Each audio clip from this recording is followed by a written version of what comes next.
Jika mendengar nama tempe, sudah pasti kita terbayang akan kelezatan makanan yang menjadi kesukaan banyak masyarakat Indonesia.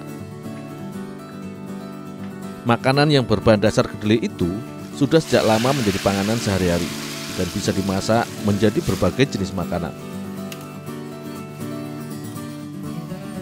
Bahkan saat ini, banyak usaha rumahan yang menjadikan tempe sebagai bahan baku pembuatan olahan oleh-oleh khas daerah, seperti yang ada di toko oleh-oleh Ibu Nur yang berada di Jalan Ciliwung, Kota Malang. Sekitar 60 kg kedelai direbus sekitar 4 jam hingga empuk, dan hasilnya inilah yang akan dibuat menjadi tempe. Tempe yang sudah matang akan didinginkan terlebih dahulu di dalam keranjang bambu besar. Setelah dingin, barulah kedelai akan diberi ragi untuk membantu proses fermentasi kedelai menjadi tempe. Hasil campuran kacang kedelai dan ragi ini kemudian dikemas ke dalam kantong plastik. Bungkusan berisi kedelai ini akan difermentasi selama 2 hari di dalam ruangan khusus. Dalam sehari, karyawan Ibu Nur akan membuat sekitar 60 bungkus tempe. Ukuran dan bentuk bungkus tempe yang dibuat menyesuaikan dengan kebutuhan. Tempe di sini dibuat setiap hari. Tempe akan dipotong tipis menggunakan mesin pemotong yang sudah dirancang khusus. Dengan bantuan alat ini akan dihasilkan irisan tempe dengan ketebalan yang sama. Hasil irisan tempe disusun rapi untuk memudahkan proses penggorengan keripik nantinya. Dari 60 batang tempe, hasilnya akan didapat sekitar 300 kg keripik tempe.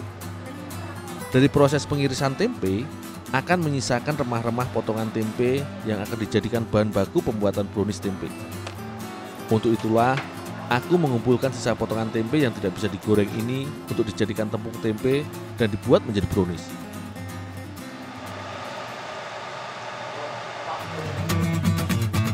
Untuk dapat dijadikan tepung, sisa potongan tempe harus dikeringkan terlebih dahulu.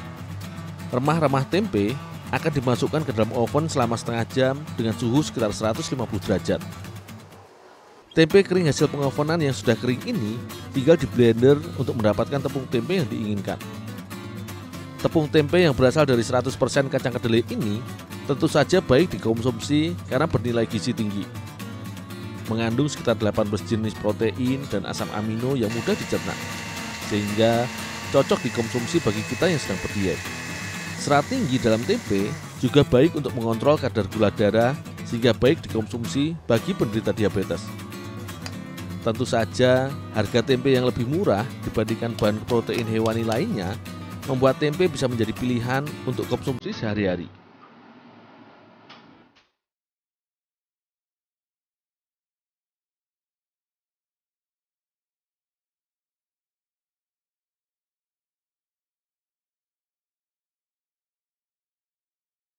Untuk membuat brownies, dibutuhkan bahan tambahan yang akan dicampurkan dengan tepung tempe yang menjadi bahan utamanya. Campuran telur dan gula dikocok hingga mengembang. Kemudian tepung tempe ditambahkan dan adonan terus diaduk sampai merata. Untuk menghasilkan tampilan kue brownies yang berwarna gelap, maka adonan akan dicampur dengan coklat batangan, coklat bubuk, serta mentega yang sudah dicairkan. Sebagai pelengkap, irisan tempe ikut ditambahkan agar tekstur tempe masih terasa di setiap bagian kue browniesnya. Semua bahan ini selanjutnya diaduk hingga semua tercampur merata.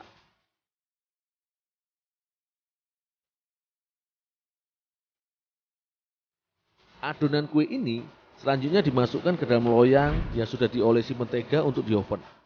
Loyang yang digunakan berukuran 20 x 10 cm. Selain di oven, brownies tempe juga bisa dikukus. Hanya saja, brownies panggang lebih tahan lama disimpan dibandingkan dengan brownies kukus. Setelah 1 jam, loyang kue sudah bisa diangkat dan tinggal diberi tambahan topping. Selain dibuat brownies tempe, makanan berbahan baku kedelai ini juga bisa dibuat makanan istimewa. Ibu Atik, sang pemilik usaha toko oleh-oleh ini, bisa memasak tempe menjadi gelatin yang lezat. Untuk dimasak menjadi gelatin tempe, bumbu berupa bawang putih dan merah dihaluskan bersama lada dan ketumbar. Gula dan garam juga ditambahkan sebagai penyedap bumbu gelatin. Setelah semua bumbu tercampur dan halus merata, maka tempe utuh dipenyet serta dihancurkan bersama bumbu halus. Tempe yang dimasak gelatin ini sebelumnya sudah dikukus terlebih dahulu. Tujuannya untuk mengeluarkan aroma tempe yang khas, sehingga gelatin yang dibuat semakin harum. Terakhir, telur ayam akan dicampurkan untuk merekatkan adonan gelatin tempe.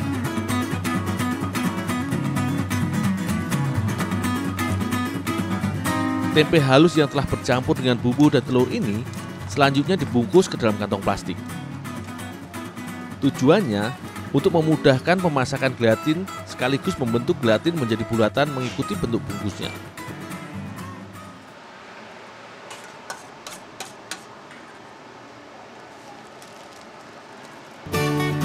Kedua ujung plastik rebus gelatin diikat dan kemudian barulah dikukus. Butuh sekitar 30 menit untuk memasak gelatin tempe. Pengukusan ini juga akan membuat tekstur gelatin menjadi padat dan kenyal.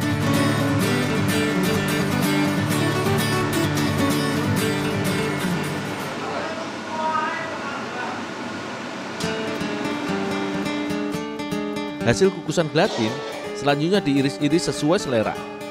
Barulah setelah itu, potongan gelatin tempe berbumbu ini dapat digoreng hingga garing sehingga semakin nikmat saat disantap. Menggoreng gelatin juga tidak perlu terlalu lama. Jika sudah berwarna kuning kecoklatan, berarti gelatin tempe sudah siap santap.